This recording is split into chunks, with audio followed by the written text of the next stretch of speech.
Deglur police station के inspector झुंझारे का तबादला हो गया है। इनकी जगह मारुति मुंडे का तकर्रुर किया गया है। इंस्पेक्टर मारुति मुंडे के चार्ज संभालने पर इन्हें मुबारकबादी देने के लिए लोग आ रहे हैं। देगलूर इलेक्ट्रॉनिक मीडिया के सदर और मेरी आवाज़ न्यूज़ 24 लाइव के देगलूर रिपोर्टर सैयद समी ने मारुति मुंडे के चार्ज संभालने पर इनसे मुलाकात की। पोलीस ठाणे येथे नवीनच रुजू झालेले पोलीस निरीक्षक मारुती मुंडे सर आपल्यासोबत जोडले गेले आहेत। आपण पाहू शकता की आज देगलूर शहरामध्ये पदभार स्वीकारला आहे।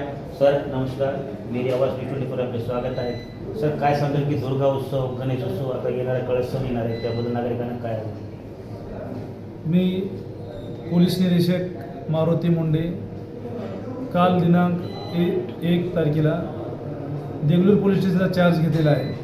आगामी काळामध्ये साजरे होणारे उदाहरणार्थ आज पोळा, त्यानंतर गणेश उत्सव, त्याच्यानंतर ईद, त्याच्यानंतर महालक्ष्मीचा प्रोग्राम, तसेच इतर VIP बंदोबस्त, दुर्गा उत्सव व्यवस्थित शांततेनं पार पडतील याच्यासाठी आम्ही पूर्ण खबरदारी घेणार आहोत। त्यासाठी आम्ही प्रत्येक गावागावामध्ये जाऊन जनजागृती करणार आहोत। तसेच ग्राम सुरक्षा दल हे मजबूत करून येणाऱ्या काळामध्ये कोणत्याही मालमत्तेची चोरी वगैरे होणार नाही आणि जनतेच्या जीविताचं रक्षण होईल या पद्धतीने कार्य करणार आहोत। जसं की पाहू शकता की देगलूर शहरामध्ये आज रुजू झालेले पदभार स्वीकारले आहेत मारुती सर आणि देगलूर शहरातील नागरिकांना तसेच जागरण तसेच येणारे सण उत्सव, गणपती उत्सव, दुर्गा उत्सव काळात जागोजागी त्यांचा प्रयत्न राहील की चांगल्या यशस्वीरित्या आज देगलूर शहरामध्ये ते पार पडले आहे। देगलूर शहरामध्ये सैयद समी, मेरी आवाज़ न्यूज़ 24 लाइव देगलूर।